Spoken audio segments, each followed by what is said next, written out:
I welcome you again to Marriage That Works, where we have the mandate to put our families in the right perspective, God's perspective, by teaching and encouraging various family values that will help transform our marriages from the necessary evil we have thought it to be to what God intends for us.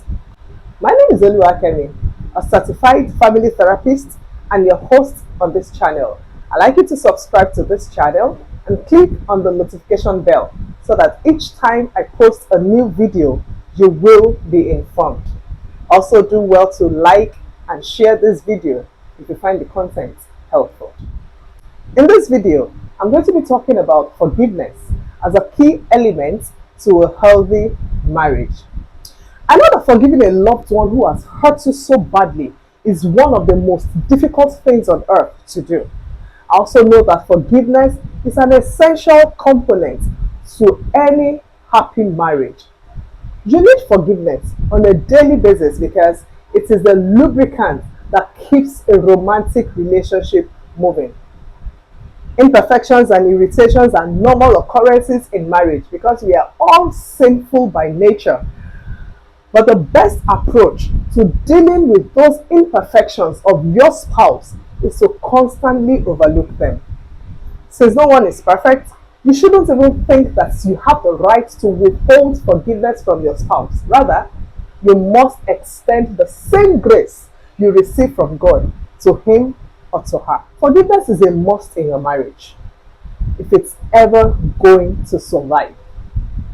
God wants to heal your marriage, so he demands that you get rid of the bitterness and resentment that have so much dominated your heart and your life. Bitterness dominates. Bitterness is poisonous. Bitterness eats away the beauty of God in your life and marriage. Bitterness attracts to you all kinds of physical and emotional pains. Now I hear someone saying, my spouse's sins are so unforgivable. Well, the truth is, God didn't leave us with a condition. He didn't tell you to forgive only when the other person deserves to be forgiven. None of us deserves God's forgiveness. He just forgives us because he loves us and desires a relationship with us. The unforgiveness in your heart is as horrible a sin in God's sight as the things you blame your spouse for. God also didn't promise that forgiveness would be an easy thing to do. He just said you have to do it. Refusing to forgive your spouse is entering into a covenant with the devil without knowing. Please note that I am not here to condemn anyone. I am not here to tell you that you don't have a right to be hurt by what your spouse has done to you. I'm not in any way trying to water down the pains you have been going through and the sacrifice it takes to forgive a spouse that you have loved with all your heart but has deeply hurt you. That's not what I'm trying to do. I very well understand that one of the most difficult things to do is to forgive. But I also know very well that if you don't forgive your spouse, you will not be free from the yoke of bitterness that the devil has put you and everyone around you. Neither will you be able to enjoy the grace that God is extending towards you. Let me further explain to you why you should forgive your spouse. 1. Forgiveness is the gift that can save your marriage. If you can't give the gift of forgiveness to your spouse, then healing in your marriage becomes very impossible. Number 2, refusing to forgive your spouse agrees with the famous quote that holding on to resentment is like drinking poison and expecting the other person to die. What that simply means is that your refusal to forgive your spouse gives room to anger to drain away your strength, leaves you unproductive, bitter, frustrated, resentful, and may even leave you becoming unpleasant to the people around you. You don't want that, do you? Number 3, forgiving your spouse gives you the opportunity to fix broken trusts. Dwelling on broken trust hurts you even more, while letting go of the offenses allows you to earn and build back the trust that was lost. Number 4, The devil understands the power of forgiveness in marriage.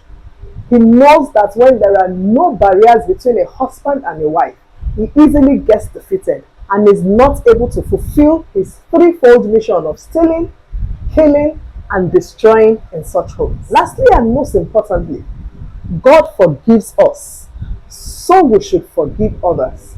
Remember the clause in the Lord's Prayer: forgive us our trespasses, as we forgive those who trespass against us.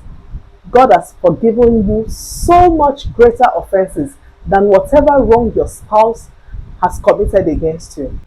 He has modeled forgiveness for you and mandated you to forgive. Let me quickly say here that forgiving an offense is not the same as forgetting it. We may not be able to forget an offense, that is, erase it completely out of our memories. But when you have truly forgiven a wrong, even when you remember, you won't feel bitter and angry with the offender. You will not tighten up when you hear your spouse's voice at the door. If you feel that way about your spouse, you are still struggling with unforgiveness, and the devil has got you under his control.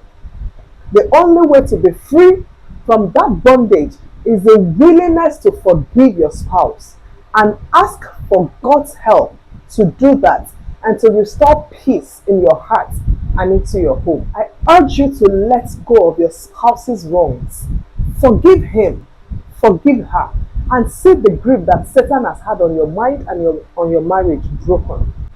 Make a decision to forgive your spouse today of every wrong. Ask God to help you to do so. Invite him to take control of the situation and to heal your marriage. Should you still need to speak to someone about that situation that is disturbing you so much, please feel free to contact me through my email that's been displayed on the screen right now.